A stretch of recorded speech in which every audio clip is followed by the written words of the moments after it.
Good afternoon. कल हमने reversible process के बारे में थोड़ी बहुत इन्फॉर्मेशन ली थी और इस प्रोसेस के साथ साथ हमने मेरे ख्याल से शुरुआत की थी कैरनोट इंजन के लिए, कैरनोट साइकिल के लिए। So it is also heat engine but it is a hypothetical concept. ये एक इमेजिनरी कंसेप्ट है जो ये साइंटिस्ट जो है कैरनोट इसने सामने रखी थी ये कंसेप्ट। और अब ये हाइपोथेटिकल है तो हम क्यों पढ़ रहे हैं? ऑब्वियसली इसका कारण ये है कि इस इंजन को देखने के बाद we can design practical engines which are approximately working similar to Carnot engine, but 100% ये पॉसिबल नहीं है।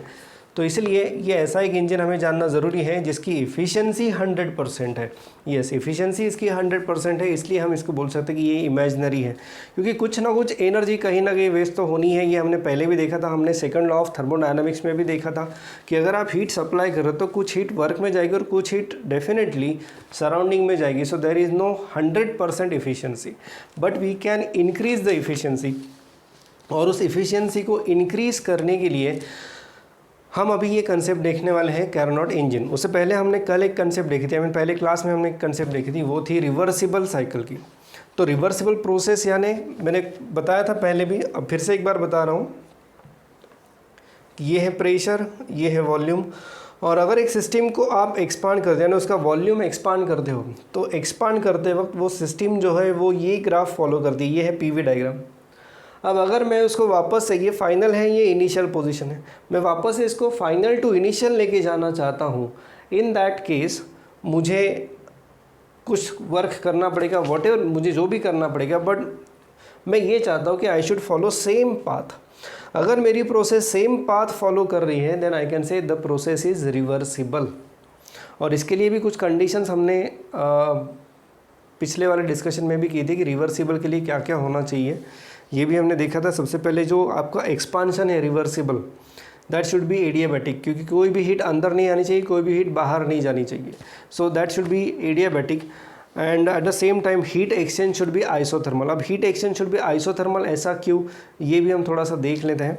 तो कैरनोट इंजन जो है ये शुरू होता है आपके पेज नंबर 104 पे। जब ये इंजन का डिस्कशन ये शुरू करते हैं तो उन्होंने रेफरेंस दिया है फिगर 4.21 का, जो मैंने अभी यहाँ पे ड्रॉ की है।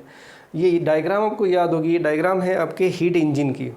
यस, हीट इंजन जो हमने सबसे पहले पढ़ा था, पेट्रोल वाला जो हीट इंजन है, वो जब हमने पढ़ा था तो ये डायग्राम हमने देखी थी। इसमें initially the working substance is at point A, तो यहाँ पे वो है। अब यहाँ पे स्पार्क जनरेट किया जाएगा, उस स्पार्क जनरेट होने की वजह से यहाँ पे हीट बहुत ज़्यादा बढ़ेगी और हीट बढ़ने से आपका प्रेशर बढ़ेगा। सो ये जो A to B प्रोसेस है, ये मैं कह सकता हूँ वॉल्यूम कांस्टेंट है, यानी आइसोकोरिक प्रोसेस है। अब यहाँ पे आने के बाद अब यहाँ पे बहुत ज़्यादा प्रेशर बढ़ गया, प्रेशर बढ़ने से अभी वो पिस्टन ऊपर जाएगी, तो पिस्टन ऊपर जाने से अभी आपका वॉल्यूम भी बढ़ेगा। You will come at point C, A to B गए, B to C, ठीक है। यहाँ पे आने के बाद, C पे आने के बाद now the piston is at its maximum displacement. अब यहाँ पे उसका जो टेम्परेचर है वो कम होना शुरू हो जाएगा, that is from C to D।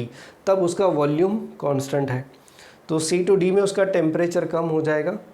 अब D पे आने के बाद वापस से एज टेम्परेचर इज़ रिड्यूस, तो उसका प्रेशर भी रिड्यूस हो जाएगा।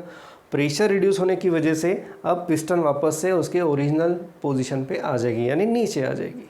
तो ये फिर से उसका वॉल्यूम डिक्रीज़ करेगा और वापस से हम पॉइंट A पे आ रहे हैं। This is actual cycle which we studied for heat engine.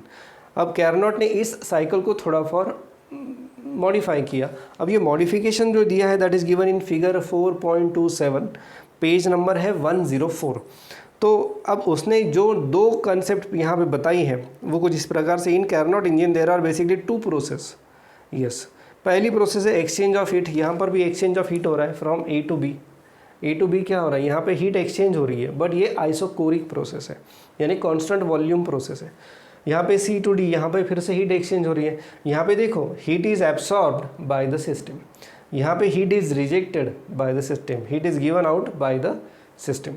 सो ये हीट एक्सचेंज यहाँ पे जो हो रहा है, तो कैरनोट ने ये कहा कि ये जो हीट एक्सचेंज की जो प्रोसेस है it should be isothermal process. देखो उसका कहना बस ये था कि मुझे इंजन की एफिशिएंसी बढ़ानी है, मुझे एफिशिएंसी इसलिए बढ़ानी है क्योंकि मुझे मिनिमम फ्यूल यूज़ करना है फॉर मैक्सिमम वर्क। यानी जैसे हम बोलते हैं, जिसको हम बोलते हैं कि गाड़ी का एवरेज बढ़ाना है, 1 लीटर में बहुत ज़्यादा चलनी चाहिए, ये होता है एफिशिएंसी को इंक्रीज़ करना। उस वक्त भी उनका यही कहना था कि अगर हमें एफिशिएंसी बढ़ानी है तो हमें क्या करना चाहिए। पहला जो उन्होंने कहा कि the exchange of heat should be isothermal. ये जो प्रोसेस है A to B, C to D, it should be isothermal. और अगर ये आइसोथर्मल है तो ये कांस्टेंट वॉल्यूम हो नहीं सकती। तो यहाँ पे मान लो वो हीट एब्सॉर्ब कर रही है process, so it's will get expanded, there will be increase in volume. और अगर हीट रिजेक्ट कर रही है तो there will be decrease in volume. Why it should be isothermal process? मैंने अभी बताया कि it should have maximum efficiency, it should have 100% efficiency. तो चलिए इफिशिएंसी के लिए और आइसोथर्मल प्रोसेस के लिए, यानी ये दोनों में क्या रिलेशन है, यानी इफिशिएंसी ज़्यादा चाहिए यानी प्रोसेस शुड बी आइसोथर्मल, ऐसा क्यों बोल रहे हैं? ये मैं बात कर रहा हूँ पहला पॉइंट है हीट एक्सचेंज का, यानी जो हीट दे रहे हैं या फिर जो हीट ले रहे हैं आप सिस्टम से, it should be isothermal process. ऐसा क्यों? तो बहुत ही सिंपल है। फर्स्ट लॉ ऑफ थर्मोडायनेमिक्स हमें क्या कहता है कि heat given Q is equal to work done plus change in internal energy. Heat given, suppose Q is the amount of heat given, so ये हीट कहाँ यूज होगी? It will be utilize in 2 parts. One part is for doing some work and another part is to increase the internal energy of the system. तो यहाँ पे वो जो gas expand हो रहा है उसकी इंटरनल एनर्जी बढ़े या ना बढ़े, इससे कुछ फ़र्क नहीं पड़ता। अगर मुझे मैक्सिमम पिस्टन की डिस्प्लेसमेंट मिल रही है तो पिस्टन डिस्प्लेस होने में ही ज़्यादा हमारा फ़ायदा है, क्योंकि पिस्टन डिस्प्लेस हुई तो वो व्हील रोटेट हुआ, पिस्टन डिस्प्लेस ही नहीं हुई तो व्हील रोटेट ही नहीं होगा। जितनी ज़्यादा उसकी डिस्प्लेसमेंट रहेगी उतना ज़्यादा वर्क हमें मिलेगा। So here the condition is delta U should be equal to 0, यानी there should not be any change in internal energy. In that case, whatever heat energy you are giving, that is utilized to do some work. यानी heat given is equal to work output, यानी efficiency यहाँ पे 100% है। ये कारण है कि अब ये आइसोथर्मल क्यों? आइसोथर्मल यानी ऑब्वियसली यहाँ पे इंटरनल एनर्जी में जो चेंज हो रहा है वो 0 है, यानी जो इनिशियल टेम्परेचर था that is equal to final temperature. Temperature बिल्कुल ही नहीं बढ़ा, टेम्परेचर बढ़ा ही नहीं है, इसका मतलब प्रोसेस इज आइसोथर्मल। टेम्परेचर बढ़ा नहीं है इसलिए उसकी इंटरनल एनर्जी भी चेंज नहीं हुई है।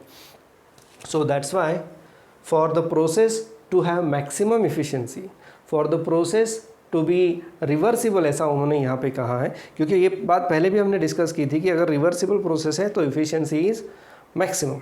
सो यहाँ पे for the maximum efficiency the process should be carried out at constant temperature, यानी कि it should be isothermal process. ये दिया है, ये पहला जो पॉइंट है। In Carnot engine there are basically 2 process, heat exchange of heat, steps A to B, ठीक है, एंड C to D। ये जो 2 प्रोसेस है दो should be isothermal process. Of course ये ग्राफ नहीं है, उन्होंने इसको मॉडिफाई किया है और दूसरा ग्राफ मैं ड्रॉ करने वाला हूँ। तो पहले ये ग्राफ मैं आपको ड्रॉ करके बता देता हूँ।